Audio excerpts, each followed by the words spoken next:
We are the co-owners of a new small business in downtown Milford. We opened Sugar Bee, a sweet boutique, about 3 weeks ago. So we are very, very green. But we're thrilled today to come in and kind of show you what we are doing now and what our plans are for the future. So I guess the biggest question that we're too close. The biggest question that I get is, I actually already own a small business. I own Fur Baby Boutique. It's a doggy daycare, spa grooming, and boutique in Milford, Delaware, and I've been doing that for a little over 3 years. And people come in and they say, well, how are you here? Who's running the other store? And why did you want to do another store? I've been in downtown Milford with Fur Baby for a little over 3 years, but I've lived in Milford for about 8 years. I'm from Annapolis, Maryland originally. And if anybody's been to Annapolis, you know the small town feel on the water. It's very charming. You love it. I love it. And I kind of miss that feeling. And downtown Milford, if you've ever been, has that potential. We have the old buildings. We have a river walk. We have some restaurants, some really cool, unique boutiques. We have the art scene. And it really is at kind of like we say a tipping point, because it could go either way. Either there's nothing going to open and people come away from downtown, or more businesses come, and then people, every time you come back, there's something new, and then you get in your mind, hey, let's go to downtown Milford. There's always something new. So we were always looking for ways to bring something different to downtown Milford and give you another excuse to come back and visit, saying, oh, there's an empty store next time we come down. That'll be filled with something unique. So last year, my fiance and I were on vacation in Savannah, Georgia, and very cute, quaint downtown. Small, teeny tiny candy store. We walked in and it was just amazing. You felt great. You felt like a kid in the candy store again. Really specific, unique items, local made items, local chocolates, really cool products. I looked at him and I said, you know, we're buying everything we can to bring home. And I said, this would be really cool in Milford. We don't have anything like this. And I don't know if Georgetown has anything like this. I'm not sure that they have a boutique candy and chocolate store. There's one in Lewis now. I don't know if anybody's been to EDB's. We love them as well. But there was nothing like that around, not in Dover. So Peggy brings her dog, Maddie, to me in daycare, and we had formed a bond. And I had this idea in my head, but there's no way I could do it by myself and be in two places. So Peggy made the mistake of coming in one day and telling me she's getting ready to retire. Big mistake. And she's looking forward to going to the beach and having nothing to do but hang out with her dog, Maddie.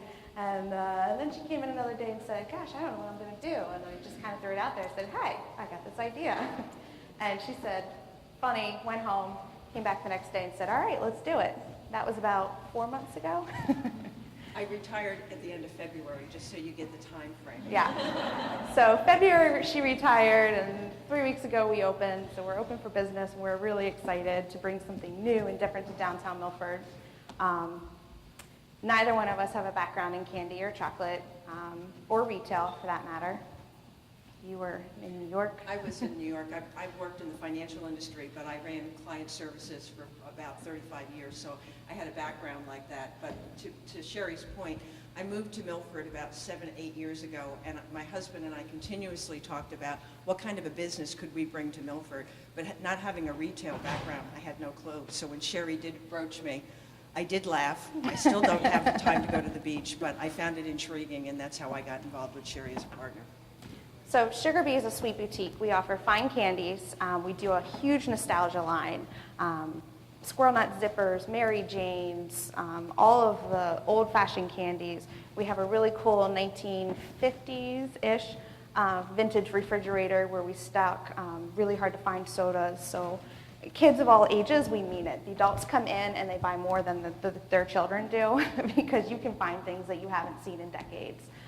We do a lot of local. We've reached out to local chocolatiers in our community, and they are working on some unique recipes for us. So we're going to definitely continue the small business trend and reach out to small business chocolatiers and candy makers. Our chocolates, everything's specialized. Everybody always asks if we make anything in-house. We don't bake, we don't cook, so you wouldn't want that. But we've reached out to other specialties that do. If you come in and you want a chocolate-covered pretzel, well, we've got the Giambi brothers of South Jersey that all they do for 80 years is chocolate pretzels. Don't ask them to do anything, but I did, and I got yelled at. But so we specialize in that way. So we don't do anything in-house, but we reach out to people who do, and we bring them in. And we're looking into carrying some of our own lines. All right, so I brought this up, and the best way, because we are so new, is to just kind of give you a feel of Sugar Bee. We do all natural, we do gluten-free. We deal with a lot of allergies or parents coming in saying my kid can't have whatever it is. If we don't have it in stock, we do custom orders. Here's our refrigerator with our Coca-Cola. The other thing is all of our fixtures, they're all antiques. They've all been salvaged, repurposed from a local girl in Milton who's stay-at-home mom. She loves refinishing furniture. She sells them in our store. So here's our store on a typical day. Kind of have the French theme going on. But everything, we came into an old building, rehabbed it, new floors, new paint, new everything, fixtures. And we just have a cool little mixture of sugars and sweets for everybody. There's our fridge. This is our vintage candy display, and we've just been amazed at the growth. This is from the 1920s, founded on Craigslist, had one of our local mill workers come in and he rehabs furniture and redid it for us. So we try to bring in the vintage and resalvage pieces and bring it to the community. As far as growth in the future, we are called Sugar Bee. We are looking at bringing in local honey. We've already made some contacts with local apiaries, mother-daughter team that locally grows in Milton. So we are going to be bringing in products with honey and chocolate infused, and then we, in the very near future, in the fall, are going to be expanding into tea service. So you'll be able to buy loose leaf tea.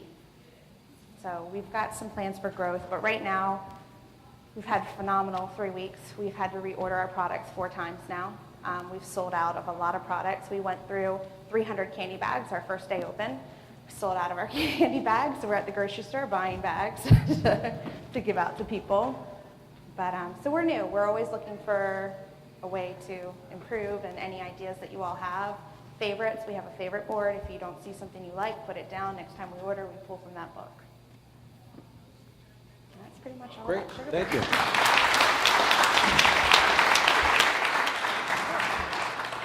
We're going to start the Q&A in just a second, but I just wanted to recognize and welcome all of the business students from our Wilmington campus. So thank you for coming down, and thank you for being part of 1 Million Cups. And if you have any questions, please raise your hand. Would love to hear from you. So we'll go ahead and start. Are there any questions to get started? That mic will work too. Great job, great presentation, and coming from a mom and pop grocery store background, can't wait to come up and see your shop. I'm very impressed with what Milford's doing with Main Street.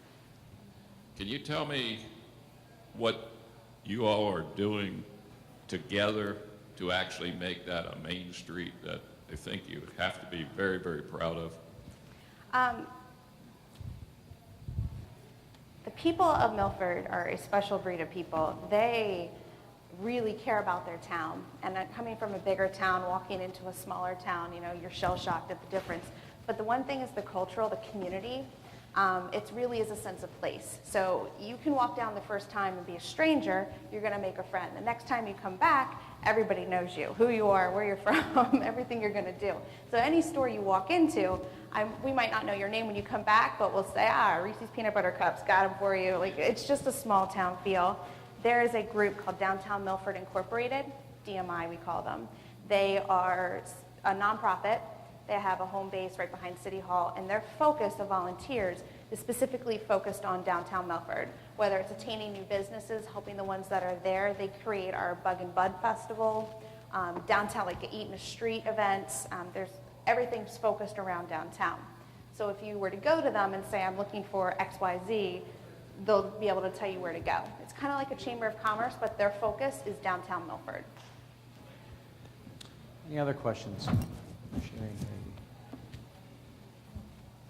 Congratulations on a lot of work that has been done in a short period of time. You've been open for 3 weeks. So right now I'm thinking my years of business development and structure. General partnership. Are we a general partnership? Yes. Okay. And how have you identified your roles in the partnership? I'm the queen bee. Okay, I hear that. That's a good thing. Yeah, my mom, not really, not by relation. I've never been a mom, but suddenly I'm a mom. Everyone comes in and says, oh, a mother-daughter team. It really was coming from the financial aspect. I let her handle everything financial, which is great because I need more of that in my life. She's extremely creative. I give Sherry credit for her creativity. When we were decorating and getting the store ready, we never, ever disagreed on what we wanted. I think it's the age difference. I love the repurposing of the old furniture that I grew up with, and the young people love that we're doing that. So there was never that kind of a disagreement. And we fell into our roles. My background is financial, so business for me. When it comes to creative, we had someone come in yesterday for a baby shower. I handed it right over to her, and I took care of the store, so it's fallen in. Wonderful. And how are you juggling the two businesses? I get that question a lot. Why, how? I already explained the why we did it. The how, kind of like as Garrett said, you have to have a phenomenal team backing you. Fur Baby's a little bit over 3 years old, so I mean, 5 months ago I wouldn't have been able to do this. But having a team, we have family, we have employees that are working there. Luckily the distance, I'm a block away. So if anything were to happen, and I do, people see me on Main Street running back and forth between, and usually I don't have time to say hi. It's like, hey, I gotta go, and I'm headed off to the other place. Peggy being retired, we are very flexible as far as who needs to be there. We do events, we do weddings, birthdays, baby shower, which is new, baby sprinkle, it's the second. That come in and once, so people set up appointments, and so we just kind of have a discussion of who needs to be where. And in your business structure, your business plan, overhead costs? Overhead costs, most of it is out of the way. Fixtures, obviously, we do rent our building, utilities. That's pretty much our consistent overhead. We do have product, which we're still trying to figure out. We ordered, it was 876 pounds of candy to open. This is our candy wall right here. We have 120 glass jars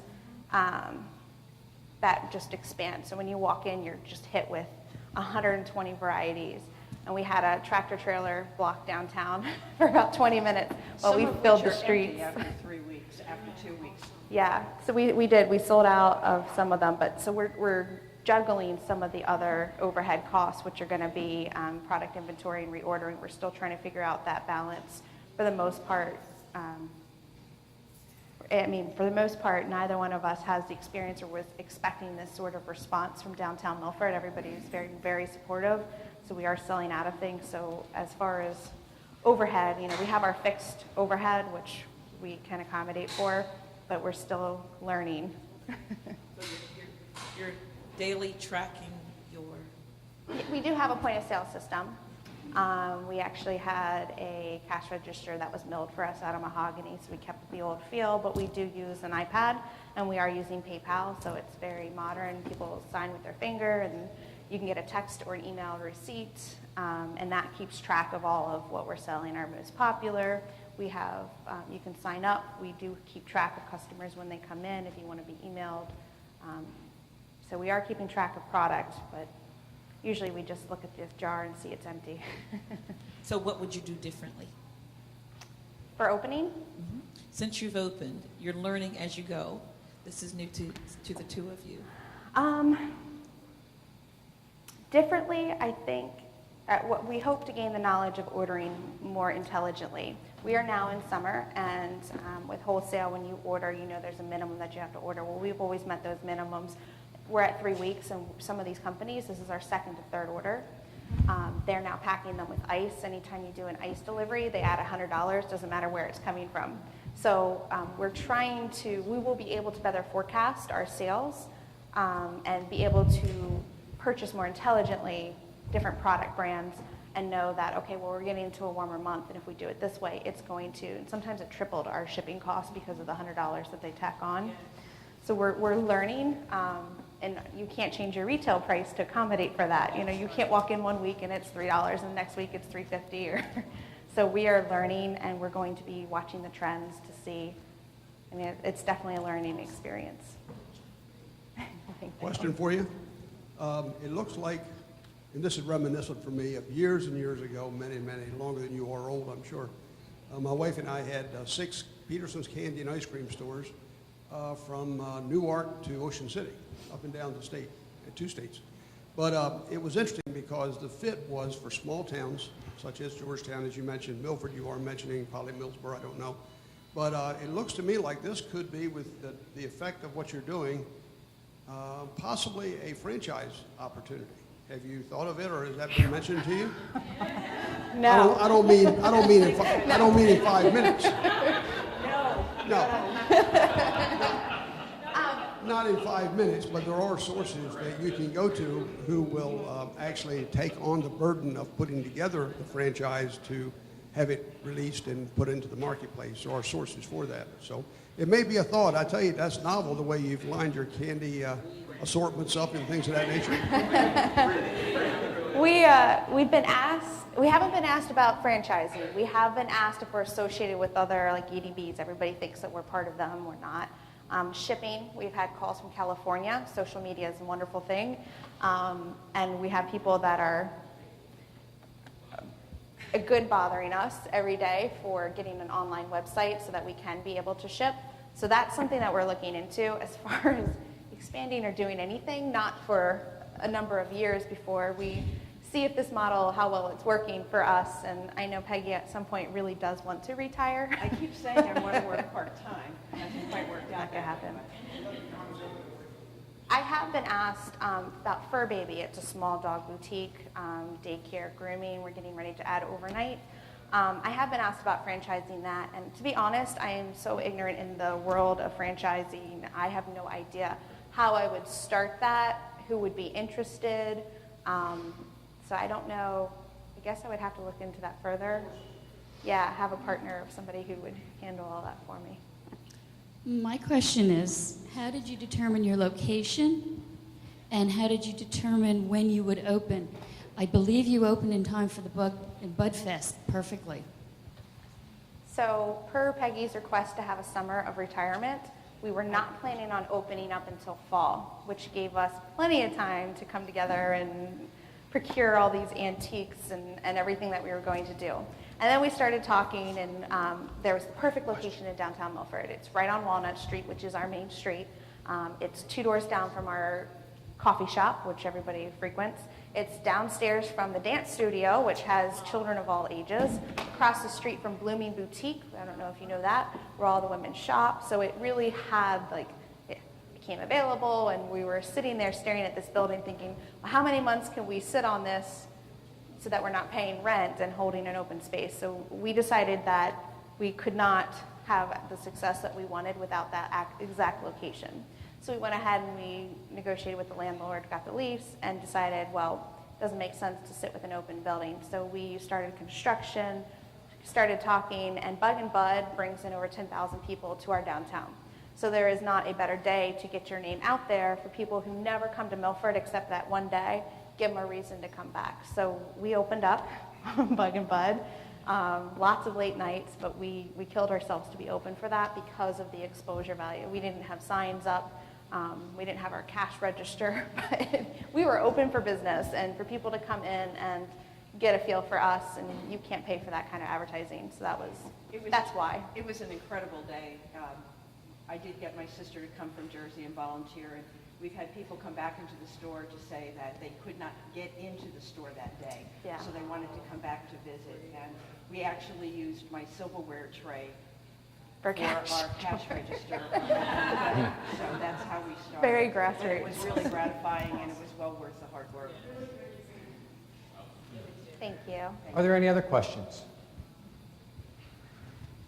My name's Rachel. I own Sweet Serenity Chocolates in Seaford, so Oh, we'll need to yay. talk later. My question is about the health department. Since you're not manufacturing any foods, are you required to have a Delaware health license to serve candies that are not packaged? No, as long as, now we are going to look into this a little bit more because we're bringing in the local small businesses, but the businesses that we're bringing in have professional kitchens and go through all of those inspections and are licensed and certified.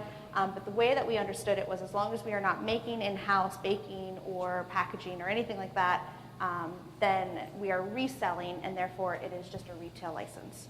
So we do not have to do any of those codes. We don't have any plans for making anything in-house, and that's why we reached out to the other local people, because we wouldn't be able to bring them in under us. They would have to be making them in their own professional kitchens. Do you require, the foods you bring in, you're requiring by a licensed kitchen? To what? The items that you're selling in your store, are you requiring that they come from a licensed A facility? professional kitchen? Right. Right now, we don't have any that aren't. They're all established companies that are well-known websites, been generations, the Giambri brothers, 80 years. So all of them do. But when we reach out, and where we have right now to the other small businesses, like the local chocolatiers, they all do have a professional kitchen. We're not going to be, unfortunately, we're not going to have the opportunity to work with anybody that's cooking at home, or is that, new, I've got this great recipe, I'd like to get started. No. We won't be doing that. Do you serve out of the jars? Are they packaged in the jars, or do you serve that you put them into bags? Our candy is wrapped and unwrapped. We do have bags and tongs, no hands. But then our chocolate is all bulk unwrapped. So we do place them into our bags or our bakery containers, our food service containers. Are there any other questions? Sherry or Peggy? No? Okay. What can we do as a community to support you and help you grow? Come shop, really. But most importantly, come to downtown Milford. If you haven't been lately, there are so many new things. And there are going to be new things in the next couple months opening up. So every time you come, we have more restaurants now. We have more boutiques, specialty boutiques. You're not going to find anything big box. We have a Walmart if you'd like, but we have a really great downtown. We have a beautiful river walk with a park. You can bring your dogs. We are kid dog friendly. There's so much to do. It's a really great town. There's plenty of parking. So there's lots of reasons to come and check us out, and then hopefully we'll give you a reason to come back. This picture is a picture of a little girl. Her mom goes from Massachusetts to Virginia Beach on a monthly basis, and she also had a brand new baby. And she stops in different towns on the way down just to check out small towns. And she happened to stop in. She went to Dolce and got coffee, and they said, oh, try the candy store, and they came in. And she liked it so much, she wrote us on Facebook to tell us that every time she comes down now, she will come to downtown Milford. So that is a resounding reason why you need to come to downtown Milford, and also to spend money in Sugar Bait. We just, real quick, we have a student that has a quick question. Hi, Hi. I'm a visiting student from Wilmington. It seems that the business you have, they cater to high-end individuals. And how much do you forecast that you'll make online? I'm sorry, what? Online? Online? Oh, Online's do you have really online? untapped. We were blown away by the requests that we've had from different states. So online, honestly, we've been asked, and we will look into it. But the online factor, one, everything's temperature sensitive. So that's a huge expense. The packaging, we're going to have to find the package shipping. There's a lot online. Right now, we need to get a handle on our own in-stock inventory because we are sold out of so many things that we're constantly ordering. So before we get a handle on our inventory in store, we will not have an online website. As far as the high end, thank you, we wanted to go for that feel, nostalgic, antique, but we also wanted it to feel high end, not cluttered, clean. And bright and cheery. But to that fact, we have kids that come in with 25 cents and they buy 3 gummy bears and they walk out. They come every day. We wanted that high-end feel, but we have price points for everyone. You can buy a box of $72 truffles, or you can come in and buy, our bulk candy bar is $8 a pound. So, it's very affordable. Most people don't end up with a pound because it's a giant bag. You've got a bag to show of a pound. But so most people come in, the kids spend $3 to $5, and then the parents go crazy and buy more. So yeah, we've got pretzels and saltwater taffy that we're going to be putting on the back table, so you guys can sample some of the things that we offer.